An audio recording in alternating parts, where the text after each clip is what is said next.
एक खूबसूरत मगर नर्सरी में महंगा मिलने वाला यह प्लांट है एग्लोनिमा। नमस्कार दोस्तों, मैं हूं जयंती और आप देख रहे हैं जेमीज जंगल गार्डन।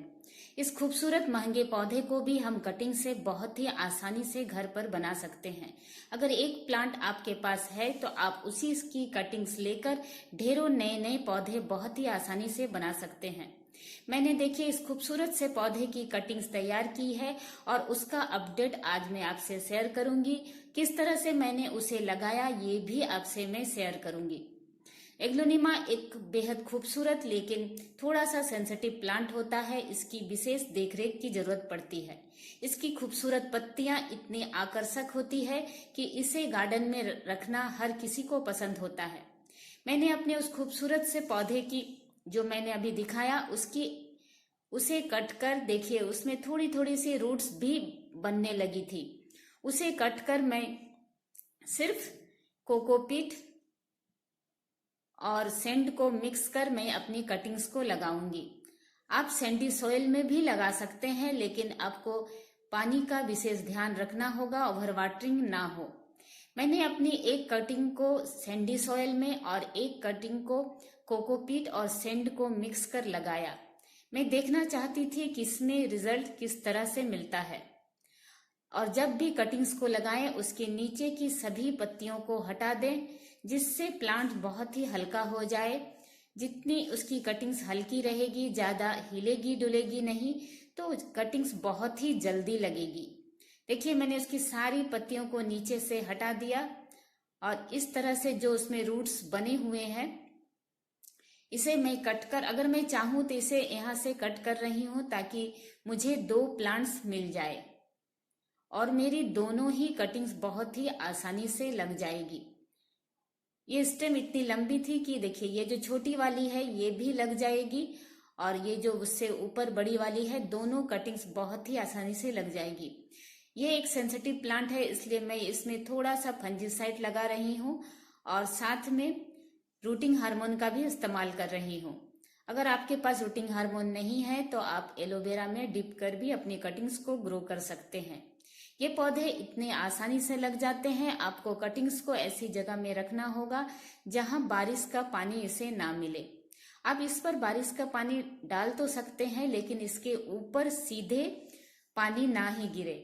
और जब भी इसमें पानी डालें ध्यान रहे कि जब तक इसकी मिट्टी सूख न जाए उसके बाद ही आप इसमें दोबारा इसमें पानी डालें। और कटिंग को जब भी लगाएं प्रेस कर उसे अंदर ना डालें। किसी भी चीज से पहले होल कर लें, उसके बाद ही आप अपने कटिंग्स को उसमें रखें और अच्छी तरह से उसे मिट्टी को दबा दें। आपकी कटिंग 100% ग्रो होगी।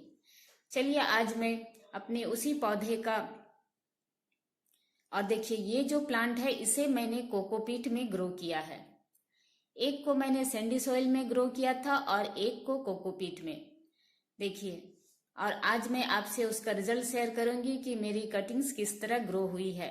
मुझे देखकर ही लग रहा है कि मेरी कटिंग्स बहुत अच्छे से लग गई है, क्योंकि इसमें नई नई पत्तियां आनी शुरू हो गई है। फिर भी मैं आपको दिखाना चाहती हूँ कि इतने खूबसूरत से पौधे को हम कितनी आसानी से घर में ग्रो कर सकते हैं। और नीचे मैंने थर्मोकोल के छोटे छोटे टुकड़े डाल दिए थे जिससे इसकी मिट्टी बाहर ना चली जाए। आपको रूट्स दिख रहे होंगे, बहुत अच्छी से इसमें ग्रोथ आई है और यह रिजल्ट सिर्फ 15 से 20 दिन का है। ये अगस्त का महीना है और मैंने इसे जुलाई में लगाया था।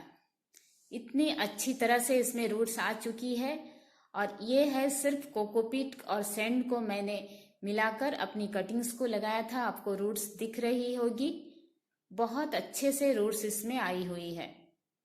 अब मैं इसे इसमें से निकाल कर किसी भी दूसरे छोटे पॉट में उसे शिफ्ट करूंगी। इस समय इसे बिल्कुल एक छोटे से पॉट में मुझे लगाना होगा और मैं एक अच्छी सी सैंडी सॉइल बनाऊंगी और अपने कटिंग्स को लगा दूंगी।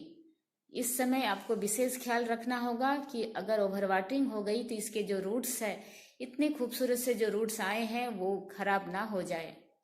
एग्लोनिमा को पानी बिल्कुल भी ओवर वाटरिंग पसंद नहीं होती है। अगर इन बातों का आप ध्यान रखेंगे तो देखिए मैंने इसकी कटिंग्स को छाया वाली जगह पर रखा था तो इसकी नई नई पत्तियों में हरा रंग आना शुरू हो गया है। इसलिए ऐसे पौधे को ब्राइट लाइट पसंद होती है, लेकिन अभी मैंने कटिंग्स को ऐसी जगह रखा था जहां पानी ना पड़े, इसलिए ही इसमें ऐसा हुआ है। बाद में जब मैं इसे अच्छी जगह में शिफ्ट कर दूंगी तो फिर इसमें से पिंक कलर की पत्तियां ही आएगी। इतनी खूबसूरत से रूट्स जब आते हैं और हम उन्हें घर में तैयार कर लेते हैं इन महंगे पौधों को, तो सचमुच खुशी का ठिकाना नहीं रहता है। इतनी आसानी से ये पौधे तैयार हो जाते हैं। मैं इसकी पूरी मिट्टी हटा ली हूँ और देखिए अब आपको मैं दिखा रही हूँ। अगर कुछ दिन और रखा जाता और 10-15 दिन तो इसमें और भी ज़्यादा रूट्स आ जाते, लेकिन मैं इसे इसी मॉनसून में शिफ्ट करना चाहती हूँ। कोकोपीट में मैं ज़्यादा दिन नहीं रखना चाहती हूँ क्योंकि उसमें भी ओवर वाटरिंग होने का खतरा होता है। मुझे सैंडी सॉइल में ही अपने पौधों को लगाना पसंद है। ज़्यादा कोकोपीट में पानी का ध्यान ही नहीं रहता है कि किसमें कम और किसमें ज़्यादा पानी हो गया। आप भी ऐसे सुंदर महंगे पौधों को बहुत ही आसानी से घर पर कटिंग से ग्रो कर सकते हैं। सिर्फ कोकोपीट और सैंड को मिलाकर भी ग्रो कर सकते हैं और चाहे तो सिर्फ कोकोपीट में भी ग्रो कर सकते हैं। और देखिए ये दूसरी वैरायटी है एग्लोनिमा की। इन सभी पौधों का अलग अलग नाम है पर मुझे इतने नाम याद नहीं है। और देखिए इस पौधे की भी आज मैं अपडेट आपसे शेयर करूंगी। इसे लगाते समय मैंने इसका वीडियो नहीं शेयर कर पाई थी क्योंकि जिस दिन मैं इसका वीडियो ये प्लांट लगा रही थी उस दिन काफ़ी बारिश हो रही थी, मैं उसका वीडियो नहीं बना पाई। लेकिन चलिए मैं आज आपको उसका अपडेट जरूर दिखाऊंगी। कितने अच्छे से इसमें भी आपको रूट्स दिखाई दे रहे हैं। इसे भी मैंने कोकोपीट और सैंड को मिक्स कर इसकी कटिंग्स को ग्रो किया है। तो आप भी बहुत ही आसानी से इन खूबसूरत महंगे पौधों को घर पर आसानी से तैयार कर सकते हैं। ये सिर्फ 15 या 20 दिन का रिजल्ट है। अगर इसे मैं 1-1.5 महीने रहने देती तो इसमें और भी ज़्यादा रूट्स आ जाते, पर मुझे इसे अभी दिखाना था ताकि मॉनसून जाने से पहले आप अभी भी अगर चाहें तो इन खूबसूरत महंगे पौधों को एक से अनेक बना सकते हैं। इतने खूबसूरत से रूट्स को देखकर सचमुच मुझे बहुत ही खुशी हो रही है कि इतना महंगा पौधा मैंने इसे घर पर तैयार किया। और अच्छी बात है जब मैंने इसकी कटिंग्स ली, जहां से मैंने कट किया वहीं से मेरे पौधे में नई नई ग्रोथ शुरू हो गई। इस मौसम में कटिंग्स करने के सचमुच डबल फायदे होते हैं। एक तो आपका नया प्लांट तैयार हुआ कटिंग से, दूसरा आपने जिस पौधे को कट किया उसी से नई नई ग्रोथ शुरू हुई, पौधा घना भी होता चला गया।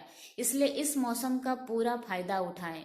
सिर्फ महंगे पौधे नहीं बल्कि सस्ते महंगे जो भी गार्डन में आपके प्लांट है उनसे नए पौधे जरूर से तैयार करें। अगर पौधा ज्यादा बड़ा नहीं है तो उसे पिंच कर दें जिससे उसमें ढेर सारी नई नई ब्रांचेस आए।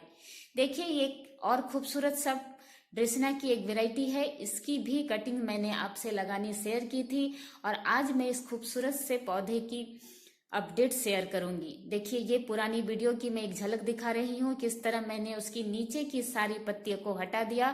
थोड़ा सा फंजीसाइड और रूटिंग हार्मोन का इस्तेमाल कर रही हूँ। सिर्फ 15-20 दिन में मेरे इस खूबसूरत से पौधे में बहुत अच्छे से रूट्स आई है।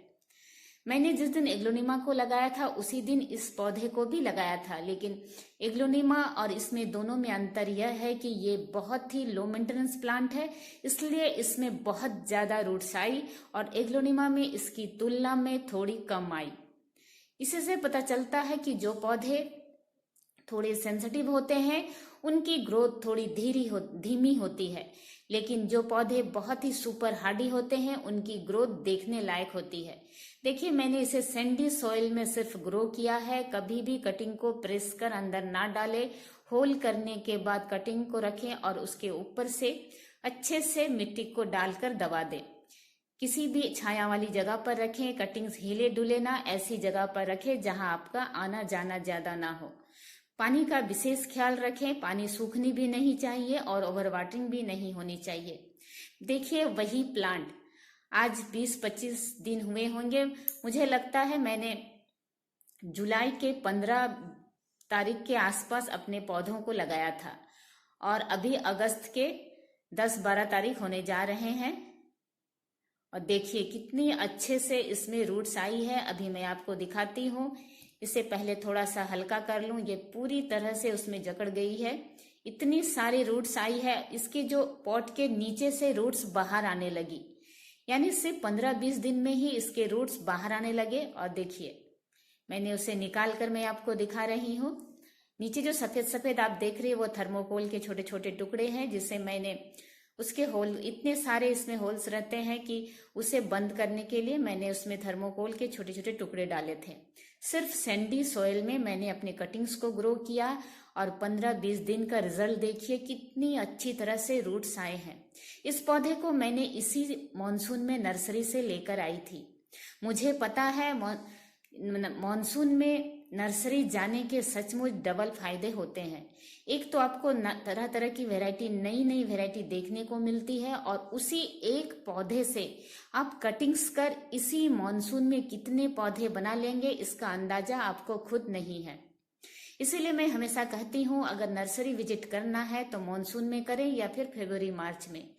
पौधों को लाने के साथ ही उसे कटिंग कर नए पौधे जरूर से बना लें, क्योंकि कभी कभी कोई एक ही प्लांट हमारा किसी वजह से खराब हो जाए तो हमारे पास एक नया पौधा तैयार रहे। इस इतने सुंदर से हेल्दी रूट्स को देखकर मुझे सचमुच बहुत खुशी हुई। ये प्लांट इतना खूबसूरत, मेरे पास ड्रेसिना की बहुत सारी वेराइटी है। इसे ड्रेसिना मार्जिनाटा कहते हैं, और इसकी जो वैरायटी बहुत सारी है उसमें ये मुझे सबसे ज़्यादा खूबसूरत लगी, क्योंकि ये मेरे गार्डन में अभी नया आया हुआ है। आप भी इस तरह से लो मेंटेनेंस प्लांट को बहुत आसानी से इस सीजन में कटिंग से ग्रो कर सकते हैं। इसके अलावा और भी बहुत सारे पौधे होते हैं जिनको आप बेहिचक इस मौसम में कटिंग से ग्रो कर सकते हैं। ये खूबसूरत सा प्लांट है, डिफिनबाकिया की एक बहुत ही सुंदर सी वैरायटी है। एक छोटे से नर्सरी पॉट में मैं अपने सिर्फ कटिंग्स को मैंने सैंडी सॉइल में रख दिया और इसकी रूट्स बाहर आने लगी, जिससे मुझे पता चल गया मेरा पौधा बहुत ही हेल्दी ग्रो हो रहा है। उसके अलावा इसमें नई नई पत्तियां भी आनी शुरू हो गई, जिससे मुझे पता चल गया मेरे प्लांट्स लग चुके हैं। अगर आपको मेरे ये वीडियोस पसंद आते हैं तो प्लीज़ मेरे चैनल को लाइक, शेयर और सब्सक्राइब करना ना भूलें। मुझसे जुड़े रहने के लिए बेल आइकन को भी प्रेस करें और आप भी इस मौसम का फायदा उठाएं। जुलाई चला गया है, अगस्त अभी आधा बाकी है, सितंबर, इस 1.5 महीने में भी आप बहुत खूबसूरत खूबसूरत पौधों की कटिंग्स लगाकर अपने गार्डन को बेहद खूबसूरत बना सकते हैं। जो पौधे जितने आसानी से चलते हैं, ऐसे पौधों को गार्डन में ऐड करें, फिर देखिएगा गार्डनिंग का शौक सालों साल बना रहेगा। अगर कोई प्लांट हम नर्सरी से लाते हैं और वो किसी कारणवश खराब हो जाता है तो फिर हमारा गार्डनिंग का नशा भी धीरे धीरे कम होने लगता है। मैं आपसे ऐसे प्लांट शेयर करूंगी जो सुपर हार्डी प्लांट है। और ये जो प्लांट आप देख रहे हैं, रियो की वेरीगेटेड वैरायटी, बहुत ही खूबसूरत सा प्लांट। एक प्लांट लगाने की देरी होती है, चारों तरफ ढेरों बेबी प्लांट आ जाते हैं। एरियल रूट्स ऊपर तक आ जाते हैं, जिन्हें सिर्फ कट कर छोटे से छोटे ग्रो बैग में या किसी भी खाली पैकेट, किसी भी छोटे से पॉट में आप सिर्फ सैंडी सॉइल में रख दें। आपकी कटिंग 100% ग्रो होगी। बारिश में कटिंग्स को बिल्कुल भी ना रखें, क्योंकि बारिश के पानी से कटिंग्स गल जाती है। उसमें बारिश का पानी आप डाल जरूर सकते हैं, लेकिन अपने पौधे को ऐसी जगह रखें जहां उसके ऊपर शेड बना हो। उसे आसपास से तो उसे पानी मिर्च का छींटे मिल सकती है, लेकिन सीधे उसके ऊपर ना पड़े। और ये खूबसूरत सा प्लांट है स्नो बूस। इतना खूबसूरत सा प्लांट, लेकिन इसकी कटिंग्स भी आप बेहद आसानी से लगा सकते हैं। जिन पौधों की कटिंग जितनी आसानी से लगती है, नर्सरी में ऐसे पौधे बेहद सस्ते में मिलते हैं। मैंने अभी तक आपको जितने भी पौधे दिखाए उसमें एग्लोनिमा ही है जो सबसे महंगा मिलता है। उसकी कटिंग्स तो आसानी से लग जाती है, पर उसे सालों साल गार्डन में बनाए रखना सचमुच एक बहुत बड़ा मुश्किल काम होता है, क्योंकि वो प्लांट बहुत ही सेंसिटिव होता है। पर ये पौधे बहुत ही लो मेंटेनेंस में चलते हैं। इसकी नई नई पत्तियों में इसी तरह का सफेद रंग का वेरिगेशन जैसे जैसे पुरानी होती जाती है उसमें हरा रंग दिखता जाता है। जैसा नाम वैसा ही ये प्लांट बेहद खूबसूरत। इन पौधों की कटिंग बहुत ही आसानी से लगती है। और ये जो प्लांट आप देख रहे हैं, ये लकी बम्बू का प्लांट है, बहुत ही खूबसूरत सा पौधा। और इस पौधे को भी मैंने कटिंग से ही ग्रो किया है। इसकी भी कटिंग्स बहुत आसानी से लगती है, सिर्फ सैंडी सॉइल में आपको रखने की जरूरत होती है। ब्राइट लाइट इन पौधों को पसंद होती है। सीधे धूप में रखेंगे तो इसकी पत्तियां जलने लगेगी। तो ऐसे सुंदर पौधों को जिनकी कटिंग आसानी से लगती है, हर कोई चाहेगा अपने गार्डन में ऐड करना। कोई केयर नहीं, छोटे से छोटे पॉट में रख सकते हैं ताकि आपके गार्डन में प्लांट्स रखने की ढेरों जगह बनी रहे। क्योंकि हम जब भी नर्सरी जाएंगे हमें नए नए पौधे दिखते हैं। सभी पौधों को अगर गार्डन में लाएं तो जगह की कमी हो जाती है। वीडियो देखने के लिए धन्यवाद।